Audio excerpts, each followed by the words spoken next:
What is poppin'? How we doing today? We're doing pretty good, man.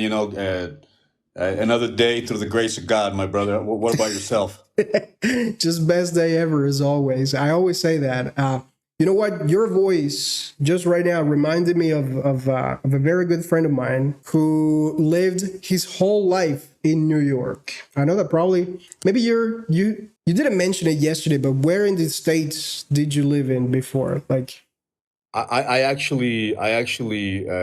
first, I was born in Mexico City, Boston, I think you and said. the first years of my life, I spent them here, and then right around the age of 9 years old, I moved to the United States. But I grew up in the south of the United States, to be specific, in the state of Georgia, Okay. in northeast Atlanta, and some other parts of my life in rural Georgia. So I had, both the city experience, multicultural experience, as well as the, you know, the uh, the rural, redneck, just country culture.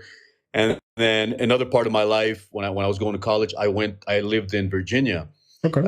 which is all of course considered, south of the U.S. But now I've been in Mexico for nearly, going on about 20 years. So it's of course I feel 100%, from my country, and I represent it and I love it. But I cannot, take away the experiences that I had outside of the country, and of course what that meant in terms of language development. Even though I could say that at one point in my life I spoke absolutely zero words of English, You came and that I around. struggled when I was Okay. yeah, I struggled when I was a kid, but we lived in a when we came to the U.S., it was rural, so there were not a lot of Hispanic or actually any other minorities for that matter, and so we were able to pick up on the language relatively quick, just out of survival. There was not a lot of teaching in those days. It was more like, hey, if you guys want to, get some food, have some friends, you better learn.